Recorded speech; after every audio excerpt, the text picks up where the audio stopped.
Shalom Bapak Ibu, Saudara semua yang terkasih dalam Tuhan Yesus Kristus. Syukur kepada Allah kita masih diberikan kesempatan untuk kita dapat mendengarkan firman Tuhan pada hari ini. Sebelum kita mendengarkan firman Tuhan, marilah kita berdoa. Tuhan Yesus, terima kasih Tuhan karena Engkau telah memimpin kami semua Tuhan. Engkau telah memberkati kami Tuhan, Engkau telah memupukkan kami Tuhan, sehingga kami semua Tuhan dapat ada Tuhan saat ini Tuhan, untuk kami semua dapat mendengarkan firman-Mu Tuhan. Kau yang pimpin kami Tuhan, Kau yang berkati kami Tuhan agar kami dapat mendengarkan firman-Mu dengan baik ya Tuhan. Dan biarlah Tuhan Engkau yang berikan Tuhan pengertian pada kami, sehingga kami semua dapat mengerti firman-Mu pada hari ini. Kau juga yang berkati Tuhan hamba-Mu yang akan membawakan, Kau pimpin Tuhan, Kau pimpin dalam kekurangannya Tuhan, biar Kau saja yang berkata-kata Tuhan melalui hamba-Mu ini ya Tuhan. Terima kasih Tuhan Yesus, dalam nama Tuhan Yesus kami sudah berdoa. Amin. Shalom Bapak Ibu semua, tanpa terasa kita sudah 1 tahun berada dalam pandemi ini. Mungkin kita tidak pernah kepikiran sebelumnya, kita tiba-tiba menghadapi pandemi. Saya sendiri masih ingat ketika tahun lalu, saya ini merupakan seorang guru di salah satu SMP di kota Bandung. Ketika itu anak-anak minggu depan akan menghadapi ujian tengah semester. Dan secara tiba-tiba saat itu sekolah tiba-tiba menjadi online karena kasus yang semakin meningkat. Tidak pernah sedikit pun terpikir bahwa sekolah akan jadi online. Bahkan bukan cuma di sekolah, pekerjaan pun banyak yang WFH. Banyak yang tiba-tiba bekerja dari rumah. Tentu kita semua kaget gitu ya, panik. Karena hal itu terjadi secara tiba-tiba. Kita dipaksa untuk beradaptasi. Kita dipaksa untuk berubah. Bahkan bukan hal itu saja, kondisi ekonomi pun hancur ketika tahun lalu. Kita bisa lihat bagaimana banyak bisnis tutup. Ada juga para pekerjanya banyak yang di PHK dan lain-lain. Bahkan imbasnya bukan cuma hanya di dunia kerja, tapi di dunia keluarga juga. Kita bisa lihat bagaimana banyak terjadi konflik dalam keluarga. Saya sendiri pernah baca di salah satu berita bahwa tingkat perceraian itu semakin meningkat. Jadi tahun lalu pandemi ini benar-benar dia mempengaruhi banyak aspek dalam kehidupan kita. Kita banyak yang stres dalam kondisi ini, banyak yang putus asa dan yang lainnya. Setelah kita masuk ke tahun 2021, di situ kita bisa melihat ada harapan. Vaksin sudah ada, lalu kita sudah mulai terbiasa, kita sudah mulai beradaptasi dengan kebiasaan baru. Tapi akhir-akhir ini kita dengar kembali bagaimana kasus makin meningkat. Bagaimana tingkat occupancy rate di rumah sakit juga semakin penuh. Kita kembali melihat bagaimana COVID-19 ini ada varian baru. Tentunya hal-hal ini terjadi tanpa kontrol kita. Kita mungkin ketakutan. Kita penuh keraguan. Bisa dibilang dalam setahun ini kita menghadapi waktu-waktu yang sulit. Tough times. Kita banyak yang stres tentunya. Tingkat stres pasti akan meningkat karena ada banyak hal yang harus kita pikirkan dalam setahun ini. Kita banyak ragu. Kita penuh keraguan. Kita takut untuk melangkah. Kita takut untuk menjalani hari. Bahkan kita takut saat kita harus bekerja di mana masih ada virus ini. Lalu kita juga bisa melihat bagaimana kita mungkin merasa bahwa kita ingin untuk menyerah. Kita ingin untuk menyerah. Dan banyak perasaan yang mungkin campur aduk saat kita menghadapi pandemi ini dalam 1,5 tahun ini. Nah, dalam waktu yang sulit ini, apa yang harus kita lakukan? Apa yang harus kita pikirkan? Apa yang harus kita ingat terus? Nah, pada hari ini kita mau sama-sama belajar dari kisah Gideon. Gideon ini tentunya kita sudah sering dengar di sekolah minggu saat dulu ya. Gideon ini adalah seorang hakim. Dia dikirimkan Tuhan untuk membebaskan bangsa Israel dari bangsa Midian. Nah, pada hari ini kita mau sama-sama belajar dari kisah Gideon. Bagaimana cara kita menghadapi saat sulit ini. Apa yang harus kita lakukan? Apa yang harus kita pikirkan? Apa yang kita harus ingat dalam masa-masa sulit ini? kita bisa lihat di kitab Hakim-Hakim. Nah, seperti yang sudah kita tahu, dalam kitab Hakim-Hakim, di situ banyak cerita tentang bangsa Israel. Dan dalam kitab Hakim-Hakim ada sebuah siklus yang sering terulang. Yaitu bangsa Israel ada dalam kondisi damai, lalu dia menyembah Allah lain, dia berdosa. Setelah berdosa, dia dihukum dengan cara ditindas oleh berbagai bangsa yang datang. Setelah mereka ditindas, mereka menderita. Pada akhirnya mereka sadar bahwa mereka butuh Tuhan. Mereka bertobat, mereka berteriak pada Tuhan. Lalu Tuhan memberikan seorang pembebas. Dan pembebas ini, yang hakim-hakim ini ya, dia yang membebaskan bangsa Israel dari penindasan. Setelah bangsa Israel keluar dari penindasan, bangsa Israel ada dalam kondisi yang damai. Tapi semuanya terulang kembali. Setelah mereka dalam kondisi damai, mereka berdosa lagi. Dan itu hal yang terus terjadi dalam kitab Hakim-Hakim. Nah, pada hari ini kita mau fokus di kisah Gideon. Kita buka dari Alkitab kita, Hakim-Hakim 6 ayat 1-6. Kita mau lihat kondisi bangsa Israel saat itu. Hakim-Hakim 6 ayat 1-6. Tetapi orang Israel melakukan apa yang jahat di mata Tuhan. Sebab itu, Tuhan menyerahkan mereka ke dalam tangan orang Midian 7 tahun lamanya. Dan selama itu orang Midian berkuasa atas orang Israel. Karena takutnya kepada orang Midian itu, maka orang Israel membuat tempat-tempat perlindungan di pegunungan, yakni gua-gua dan kubu-kubu. Kita bisa lihat bagaimana bangsa Midian, dia berkuasa atas orang Israel.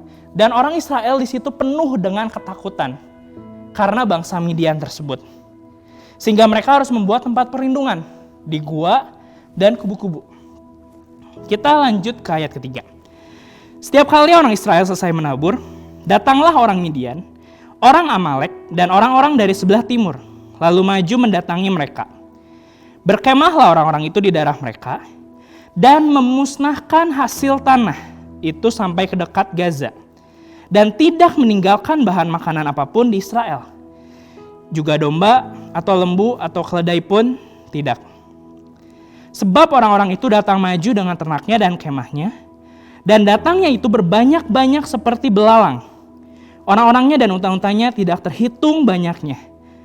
Sekaliannya datang ke negeri itu untuk memusnahkannya. Kita bisa lihat bagaimana orang Midian ini ada banyak.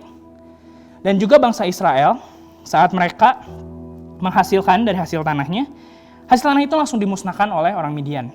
Jadi bangsa Israel hidup dalam kelaparan saat itu. Tidak ada bahan makanan. Jadi setelah mereka penuh dengan ketakutan, mereka juga kelaparan karena tidak punya hasil tanah tadi karena sudah dimusnahkan oleh Midian. Kita bisa lihat di ayat ke-6, sehingga orang Israel menjadi sangat melarat oleh perbuatan orang Midian itu. Lalu berserulah orang Israel kepada Tuhan. Jadi bangsa Israel disimpulkan hidup melarat saat itu. Lalu setelah mereka hidup melarat dalam 7 tahun itu, akhirnya mereka berseru kepada Tuhan seperti biasa ya. Jadi kita bisa lihat bagaimana bangsa Israel, mereka ada dalam kondisi sulit saat itu. Mereka penuh ketakutan, mereka takut diserang oleh bangsa Midian yang banyak jumlahnya. Mereka juga tidak ada makanan, mereka melarat. Mereka hidup dalam yang namanya masa-masa sulit. Tapi kita bisa lihat, saat bangsa Israel ada dalam masa sulit ini, mereka akhirnya bisa berseru kepada Tuhan.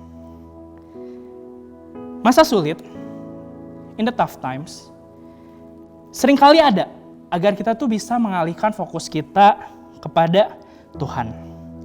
Sama seperti bangsa Israel. Bangsa Israel sebelumnya hidup nyaman. Mereka hidup dalam dosa mereka menyembah ilah-ilah lain. Mereka tidak sadar akan Tuhan yang benar, Tuhan Israel yang membawa mereka keluar dari Mesir. Tapi saat mereka hidup dalam masa-masa sulit, disitulah mereka bisa kembali mengingat bagaimana Tuhan yang benar. Mereka bisa mengalihkan fokus mereka kepada Allah. Jadi saat kita menghadapi waktu sulit, masa sulit, kita dipaksa untuk merefleksikan ulang kehidupan kita.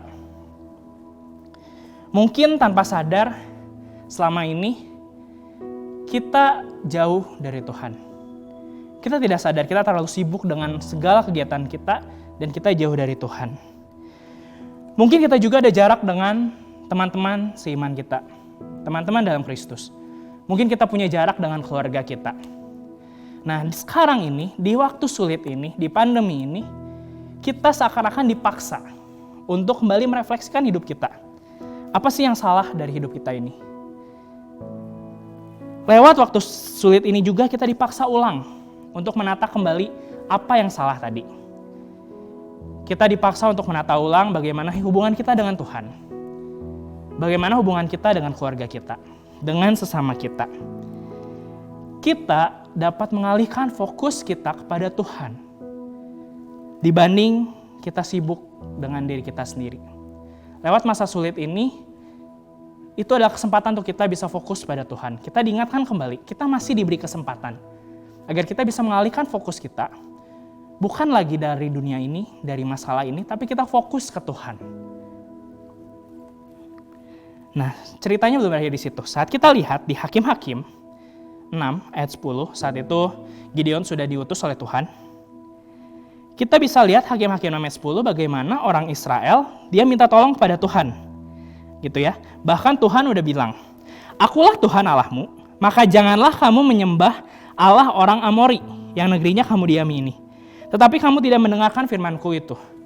Jadi ketika mereka sudah berseru, lalu Tuhan sudah berbicara lewat perantaraan nabinya, Tuhan sudah mengingatkan bahwa jangan kamu menyembah Allah orang Amori. Tapi kita bisa lihat di Hakim-Hakim 6 ayat 28 sampai 30. Jadi saat itu Gideon sudah diutus dan Gideon menghancurkan dewa-dewa Baal saat itu ya. Nah, Gideon menghancurkannya itu malam-malam. Kita lihat di 28 sampai 30. Ketika orang-orang kota itu bangun pagi-pagi, tampaklah telah dirobohkan mezbah Baal itu. Telah ditebang tiang berhala yang di dekatnya, dan telah dikorbankan lembu jantan yang kedua di atas mezbah yang didirikan itu.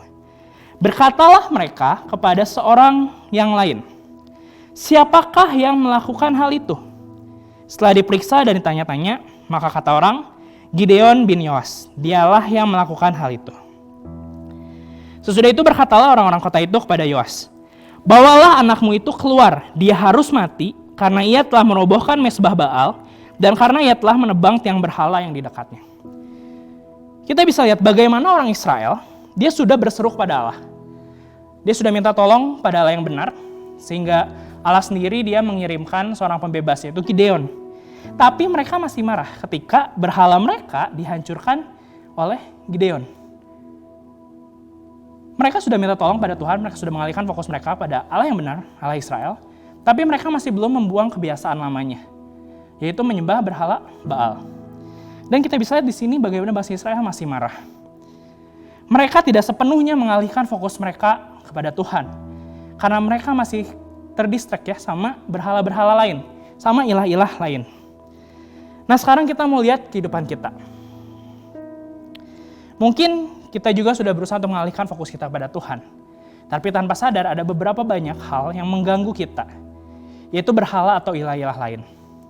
Berhala di sini atau ilah-ilah lain itu bukan hanya patung, bukan hanya Allah lain saja, tapi berhala ini bisa termanifestasi dalam berbagai bentuk. Berhala ini adalah sesuatu yang kita sayangi, sesuatu yang kita cintai, ingini lebih dari Tuhan. Berhala ini ada banyak bentuknya. Bisa pekerjaan kita, bisa harta kita, bisa entertainment, atau bahkan banyak dalam hal lainnya yang kita cintai melebihi Tuhan. Itulah berhala-berhala. Khususnya di dunia modern ini, ada banyak berhala-berhala yang mengganggu kita untuk kita bisa fokus pada Tuhan. Nah, penting untuk kita bisa bertobat sepenuhnya dari berhala-berhala yang ada ini. Kita bertobat, kita mengalihkan fokus kita kepada Tuhan. Karena dalam masa sulit ini, dalam waktu-waktu sulit ini, penting untuk kita bisa fokus pada Tuhan. Karena saat kita fokus pada Tuhan, kita tidak lagi fokus pada masalah yang menimpa kita. Kita percaya bahwa Tuhan selalu ada untuk kita. Maka dari itu, dalam masa sulit, yang pertama adalah fokus pada Tuhan. In tough times, focus on God. Nah, sekarang kita masuk ke yang berikutnya. kita akan melihat bagaimana Gideon dipanggil.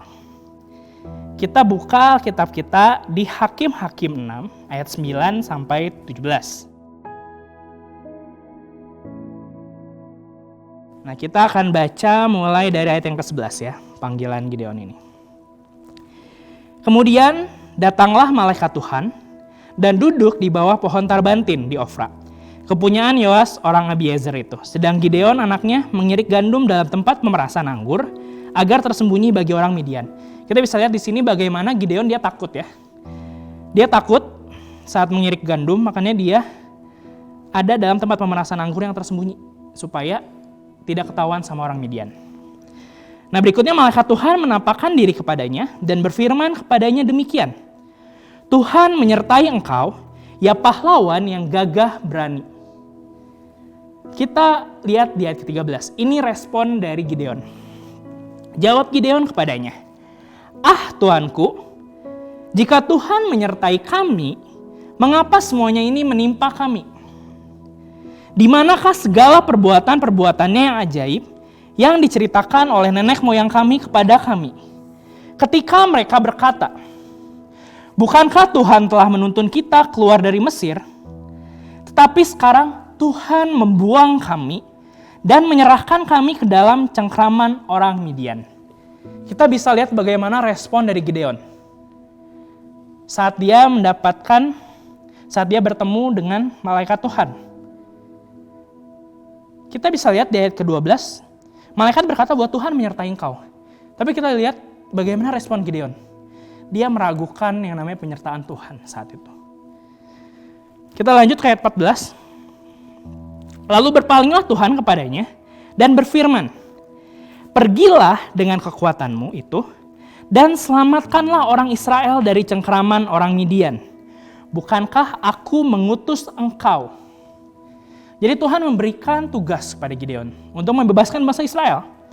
Tapi kita lihat bagaimana respon Gideon lagi ya, respon manusia saat itu.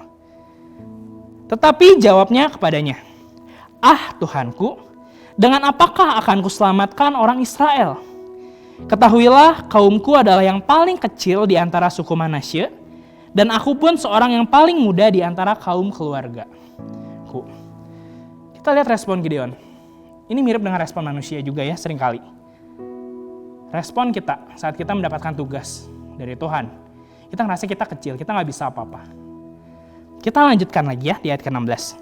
Berfirmanlah Tuhan kepadanya, "Tetapi akulah yang menyertai engkau. Sebab itu engkau akan memukul kalah orang Midian itu sampai habis." Jadi Tuhan dia confirm lagi ke Gideon bahwa Tuhan yang menyertai engkau. Maka Tuhan yang akan membawa kemenangan bagi Gideon. Dan Gideon akan memukul orang Midian itu sampai habis. Tapi kita lihat sekali lagi respon dari Gideon di ayat ke-17. Maka jawabnya kepadanya, "Jika sekiranya aku mendapat kasih karunia di matamu, maka berikanlah kepadaku tanda bahwa engkau sendirilah yang berfirman kepadaku." Di sini Gideon, dia udah diberikan konfirmasi dari Tuhan bahwa Tuhan akan menyertai Gideon, tapi Gideon masih ragu. Dia meminta tanda kepada Tuhan bahwa Tuhan sendiri yang berfirman kepada Gideon. Dari panggilan Gideon tadi, pada akhirnya Tuhan memberikan tanda dan akhirnya Gideon yakin. Dan akhirnya dia maju melawan Midian. Tapi kita bisa lihat bagaimana respon Gideon. Respon Gideon yang sudah kita baca tadi, tanpa sadar itu adalah respon kita juga. Seringkali itu jadi respon kita sebagai manusia.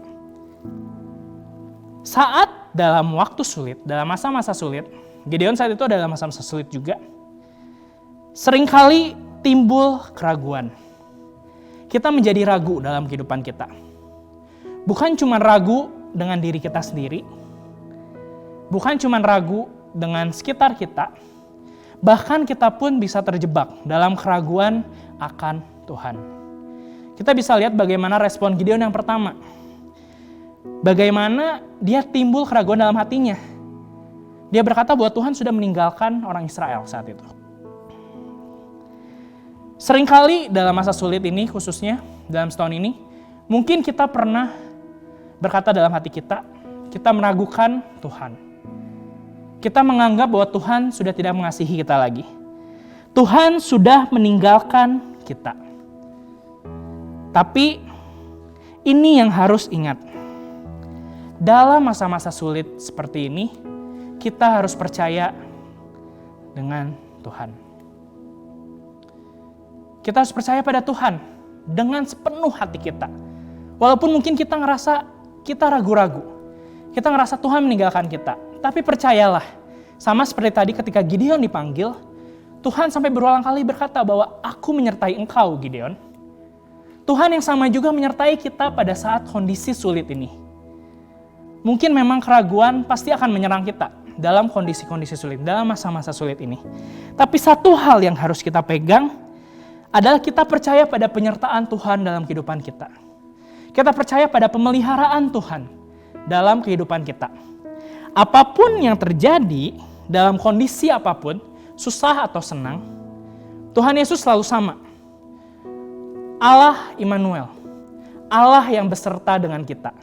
Itu yang harus terus kita pegang dalam masa sulit ini. Kita sudah sering mendengar Immanuel, bagaimana Allah beserta kita. Bahkan tiap tahun di gereja kita itu selalu menjadi tema. Tapi seringkali kita melupakan hal itu.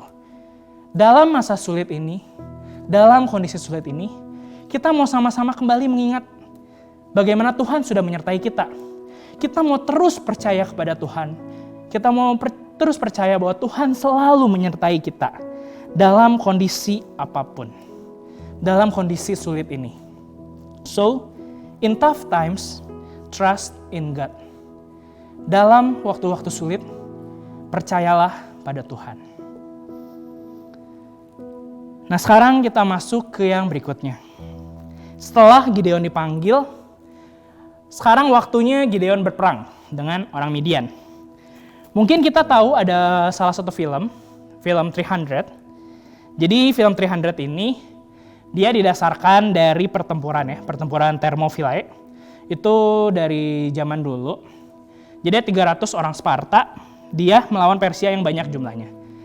Nah, kita bisa lihat itu di film 300 ya. Tapi di Alkitab pun ada kejadian yang sama juga. Kita bisa lihat bagaimana Gideon, dia membawa 300 orang Israel untuk melawan Midian yang tak terhitung banyaknya. Kita bisa lihat kisah itu di Hakim-Hakim 7 ayat 1 sampai 25. Nanti kita bisa baca ya. Hakim-Hakim 7 ayat 1 sampai 25. Nah, kita bisa lihat bagaimana proses Gideon dia membawa pasukannya 300 melawan Midian dan akhirnya Gideon bisa menang gitu ya. Tapi kita bisa lihat bagaimana prosesnya. Jadi awalnya kita lihat bahwa prajurit itu tuh berkurang 20.000, jadi sisa 10.000. Jadi Tuhan suruh Gideon untuk mengurangi pasukannya. Bahkan saat udah tinggal 10.000, Tuhan masih berkata bahwa masih kebanyakan. Prajurit Israelnya masih kebanyakan. Sampai akhirnya Gideon membawa 300 orang dari yang diperintah oleh Tuhan ya saat itu. Kita bisa baca di kitab Hakim-Hakim. Gideon hanya membawa 300 orang. Sedangkan lawannya, kita lihat di Hakim-Hakim 7 ayat 12. Adapun orang Midian dan orang Amalek dan semua orang dari sebelah timur itu bergelimpangan di lembah itu seperti belalang banyaknya. Dan unta mereka tidak terhitung seperti pasir di tepi laut banyaknya. Jadi Gideon cuma bawa 300 orang. Padahal lawannya tuh ada banyak banget. Lawannya tuh ada banyak, bangsa Midian, tapi dia cuma bawa 300 orang. Mungkin kita sebagai manusia gitu ya, kita ngelihat, kok aneh gitu ya, kita mau berperang nih. Saat kita mau berperang, seharusnya kita bawa orang banyak dong. Tapi kenapa bangsa Israel, Gideon, Tuhan perintahkan hanya bawa 300 orang, padahal lawannya begitu banyak. Bahkan bukan cuma sampai di situ. Jika kita baca gitu ya di Hakim-Hakim 7 ayat 16 sampai 22, kita bisa baca lanjutannya bahwa bukan cuma 300 orang, tapi 300 orang itu mereka membawa sangkakala, buyung, dan obor. Jadi mereka nggak bawa peralatan perang, tapi mereka cuma bawa sangkakala, buyung, dan obor. Kita baca di Hakim-Hakim 7 ayat 16 sampai 22. Sesudah itu dibaginyalah ke 300 orang itu dalam 3 pasukan, dan ke tangan mereka semuanya diberikan sangkakala, buyung kosong, dan suluh di dalam buyung itu. Buyung itu adalah seperti bejana untuk minum. Jadi dia bisa terbuat dari tanah, gitu ya. Dan berkatalah ia kepada mereka, perhatikanlah aku dan lakukanlah seperti yang kulakukan. Maka apabila aku sampai ke ujung perkemahan itu, haruslah kamu lakukan seperti yang kulakukan. Apabila aku dan semua orang yang bersama dengan aku meniup sangkakala, maka haruslah kamu juga meniup sangkakala sekeliling seluruh perkemahan itu dan berseru, demi Tuhan dan demi Gideon. Lalu Gideon dan ke-100 orang yang bersama-sama dengan dia sampai ke ujung perkemahan itu pada waktu permulaan, giliran jaga tengah malam, ketika penjaga-penjaga baru saja ditempatkan. Lalu mereka meniup sangkakala sambil memecahkan buyung yang di tangan mereka. Jadi saat itu tuh kondisi perkemahan orang Midian, itu tuh lagi ganti shift jaga gitu ya, jaga malam. Jadi ketika mereka sedang pergantian shift itu, Gideon dan 100 orang yang dia bawa, kan dibagi 3 ya, langsung meniup sangkakala dan memecahkan buyung tadi, memecahkan bejana tempat air tadi. Jadi saat mereka ganti shift, lalu Gideon dia menghancurkan bejana dan meniup sangkakala. Lalu hal ini diikuti oleh pasukan lainnya. Jadi mereka bersama-sama meniup sangkakala, memecahkan buyung dan memegang obor di tangan kirinya, dan sangkakala di tangan kanannya untuk ditiup, serta berseru, pedang demi Tuhan dan demi Gideon. Jadi kita bisa lihat bagaimana bangsa Israel saat itu 300 orang itu hanya berperang dengan cara memecahkan buyung, lalu meniup sangkakala, lalu dia bawa obor, dan juga dia berteriak demi Tuhan dan demi Gideon. Kita bisa lihat apa yang terjadi di ayat 21 dan 22. Sementara itu tinggallah mereka berdiri masing-masing di tempatnya, sekeliling perkemahan itu, tetapi seluruh tentara musuh menjadi kacau balau, berteriak-teriak dan melarikan diri. Sedang ke-300 orang itu meniup sangkakala, maka di perkemahan itu Tuhan membuat pedang yang seorang diarahkan kepada yang lain. Lalu larilah tentara itu sampai ke Betsita, ke arah Zerera, sampai ke pinggir Abel Mehola dekat Tabat. Jadi saat 300 orang Israel ini melakukan hal tadi, orang-orang Midian, prajurit-prajurit Midian, itu mereka dalam kondisi chaos ya. Jadi mereka saling menghunus pedang satu sama lain. Jadi mereka saling bunuh temennya. Mungkin kita bisa lihat gitu ya. Jika kita lihat dalam kacamata kita sebagai manusia, kenapa kok bisa gitu hal ini terjadi gitu ya? Cuman bawa 300 orang, terus nggak bawa peralatan perang juga, cuman bawa 3 tadi gitu ya. Tapi mereka bisa menang. Mereka bisa nipu orang Midian itu, dan orang Midian itu akhirnya membunuh satu sama lain. Buat dunia, buat kita, mungkin nggak masuk akal gitu ya. Tapi apa sih yang ingin Tuhan ajarkan dari kejadian tadi? Mengapa Tuhan ingin bahwa Gideon cuma buat 300 orang?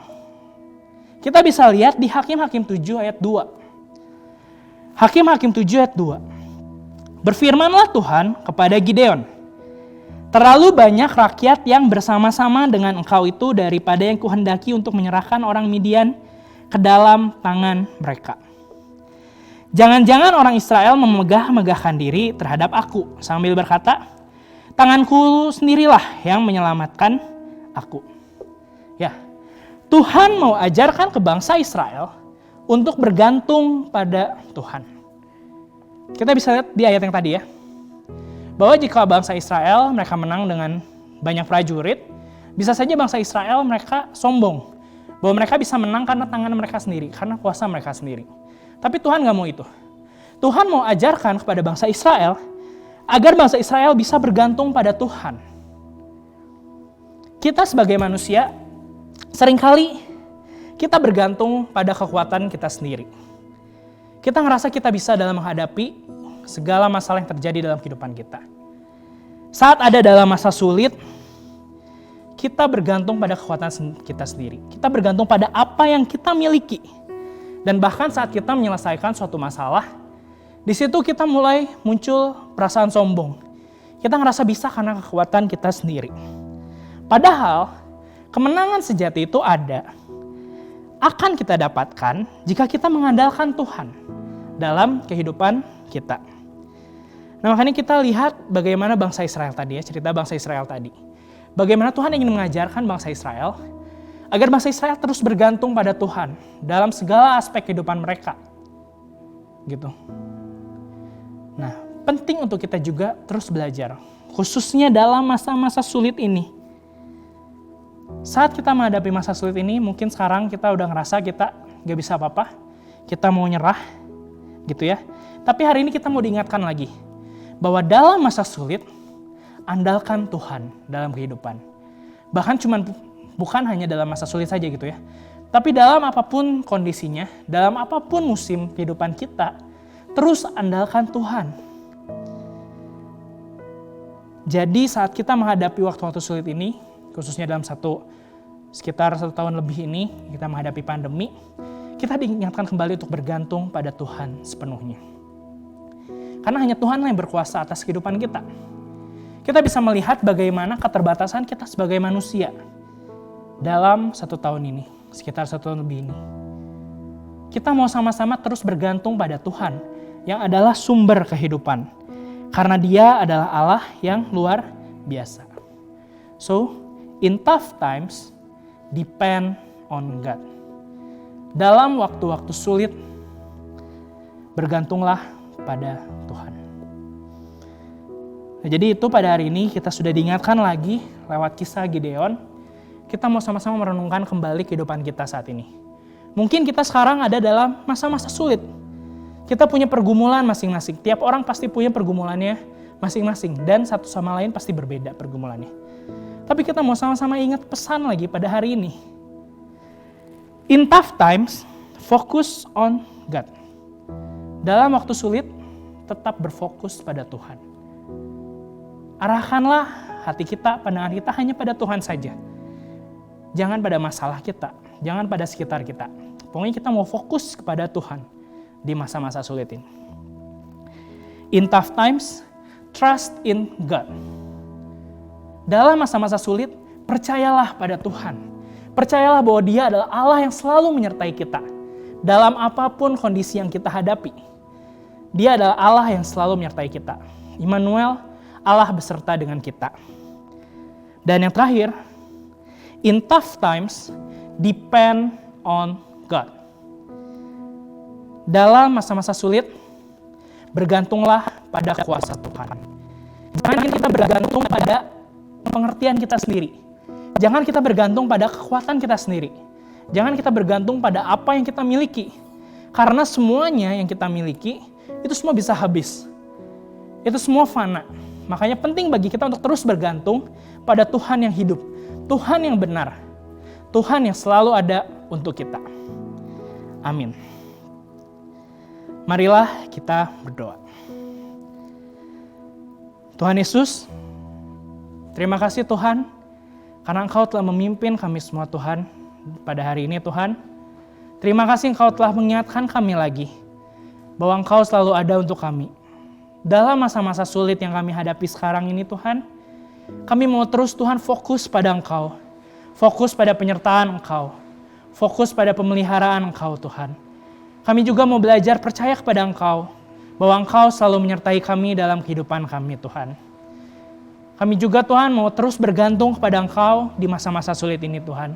Kami percaya Tuhan bahwa kami dapat menghadapi ini semua dengan penyertaan-Mu saja. Tuhan Yesus, terima kasih Tuhan untuk hari ini. Terima kasih untuk firman Tuhan yang Kau berikan pada kami Tuhan. Kau ajar kami terus Tuhan agar kami dapat terus bergantung kepada Engkau saja Tuhan. Kami juga ingin berdoa Tuhan untuk Bapak Gembala kami dan keluarga Tuhan.